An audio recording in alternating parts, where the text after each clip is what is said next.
नमस्कार, आप देख रहे हैं टेक्सटाइल टाइम्स। मैं हूं आपके साथ डूंगर सिंह छोड़ा लेकर हाजिर हूं हमारी एक खास पेशकश हम तो बोलेंगे।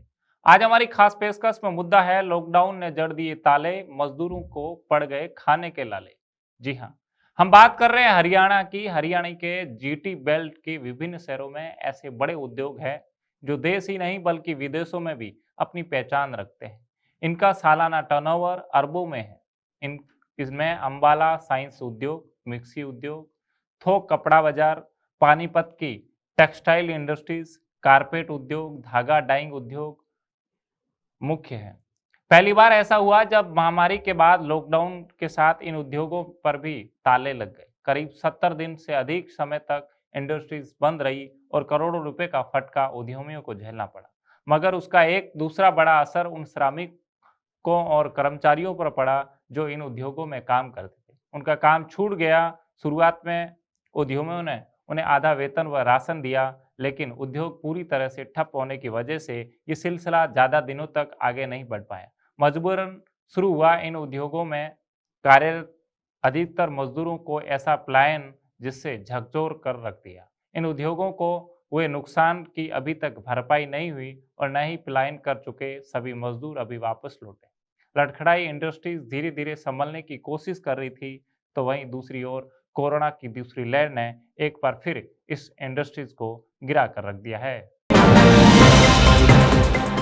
अंबाला की कपड़ा इंडस्ट्रीज 12,000 श्रमिकों की रोजी रोटी पर संकट। एशिया की सबसे बड़ी थोक कपड़ा मार्केट लॉकडाउन पूरी तरह से बंद रही। यह करीब 1100 दुकानें हैं। इनमें करीब 12,000 कर्मचारी कार्यरत हैं और सालाना टर्नओवर 2,000 करोड़ से ज़्यादा है। लेकिन लॉकडाउन में हालात ये हो गए कि कारोबारियों को बैंकों की किस्तें भरनी मुश्किल हो गई। लिहाजा कपड़ा मार्केट में कार्यरत कर्मचारियों को कई माह तक सिर्फ 30 से 50% वेतन दिया जा रहा है। इस तरह इन सभी को रोजी रोटी के लाले पड़े। कपड़ा मार्केट होलसेल एसोसिएशन के प्रधान विशाल बत्रा के अनुसार लॉकडाउन के बाद अभी कारोबार धीरे धीरे पटरी पर आ रहा था, लेकिन अब फिर हालात बिगड़ने लगे हैं। पहले कपड़ा में चलता फिरता ग्राहक भारी संख्या में आ जाता था, मगर कुछ दिनों से ग्राहक कम होने लगे हैं।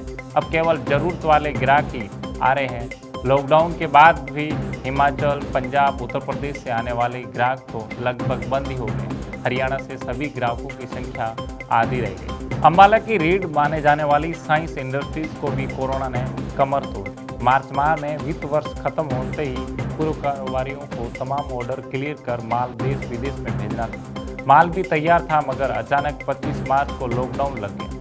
माल फैक्ट्रियों में ही पड़ा गया और ऑर्डर रद्द हो गए। इसी कारण उद्यमियों को काफ़ी आर्थिक नुकसान झेलना पड़ा। अंबाला में छोटी बड़ी साइंस की करीब 1500 इकाइयाँ मौजूद हैं। इनमें करीब 30,000 से ज़्यादा कर्मचारी कार्यरत हैं। एक फैक्ट्री का टर्नओवर 20 से 50 करोड़ तक का है, लेकिन लॉकडाउन में कारोबारी सड़क पर आने की कगार पर पहुंच गए हैं। अंबाला सैम एसोसिएशन के प्रधान उमेश गुप्ता ने बताया कि ज़्यादा नुकसान मार्च में तैयार उपकरणों के ऑर्डर रद्द होने के समय सप्लाई नहीं होने के कारण झेलना पड़ा है। पानीपत की 4 इंडस्ट्रीज को 10,000 करोड़ का लगा फटका। जी हाँ, लॉकडाउन के दौर पानीपत के 18,000 उद्योग 3 माह तक रहे बंद। उद्योगों में काम करने वाले 3.5 लाख से अधिक श्रमिक हुए प्रभावित। कोरोना के बढ़ते प्रकोप से बचाव के लिए सरकार ने पिछले वर्ष 25 मार्च को लॉकडाउन की घोषणा की थी। पानीपत के 18,000 उद्योग पर ताला लटक गया।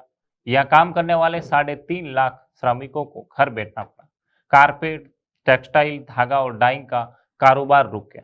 विदेश में माल की सप्लाई रुक गई। एक दिन में घरेलू मार्केट के 70 करोड़ और एक्सपोर्ट के 30 करोड़ रुपए का नुकसान झेलना पड़ा। डाइंग इंडस्ट्रीज ने झेला 2,000 करोड़ रुपए का नुकसान। पानीपत में करीब 550 डाइंग उद्योग की इकाइयां हैं। यह डाइंग कारोबार 7,000 करोड़ रुपए तक पहुंच चुका है। लॉकडाउन में सभी डाइंग यूनिट बंद हो गई। लेबर को इनके बाद भी वेतन दिया गया। डाइंग कारोबार को 2,000 करोड़ तक का नुकसान उठाना पड़ा। लॉकडाउन उद्योगों के लिए बुरा वक्त था, जिसका असर अर्थव्यवस्था पर भी पड़ा। कारपेट उद्योग में भी स्टॉक पूरे थे, मगर थम गई थी सप्लाई। पानीपत में कारपेट का 6,000 करोड़ का कारोबार। लॉकडाउन से पहले जो ऑर्डर मिले थे उन्हें पूरा कर लिया, लेकिन लॉकडाउन लगने के बाद खरीदारों तक माल पहुंच ही नहीं पाया। लेबर अपने गांव चली गई। कारपेट का काफ़ी माल खराब हो गया। कारपेट उद्योग का लगभग 300 करोड़ का नुकसान उठाना पड़ा। पानीपत का टेक्सटाइल उद्योग में भी सब कुछ ठहरा सा रह गया। पानीपत के टेक्सटाइल उत्पादनों की 12,000 करोड़ रुपए की एक्सपोर्ट और 90,000 करोड़ रुपए की घरेलू मार्केट। पानीपत से पूरे विश्व में टेक्सटाइल उत्पादनों की सप्लाई होती है। लॉकडाउन में सब कुछ ठहर गया। बड़ी संख्या में श्रमिक अपने घर लौट गए। श्रमिकों को वेतन देना जारी रखा और ठहर गए उनकी मदद भी की। 3 माह तक उद्योग बंद रहने से पूरा टेक्सटाइल उद्योग अर्थ से फर्श पर आने जैसा हो गया। उस दौरान पानीपत का 10,000 करोड़ का नुकसान पानीपत के इंडस्ट्रीज ने उठाया। एक बार फिर कोरोना की दूसरी लहर देश में हावी हो गई है। कपड़ा कारोबारियों और अन्य उद्यमियों पर भी संकट के बादल मंडरा रहे हैं। आज की इस खास रिपोर्ट में इतना ही। आप देखते रहिए टेक्सटाइल टाइम्स। नमस्कार।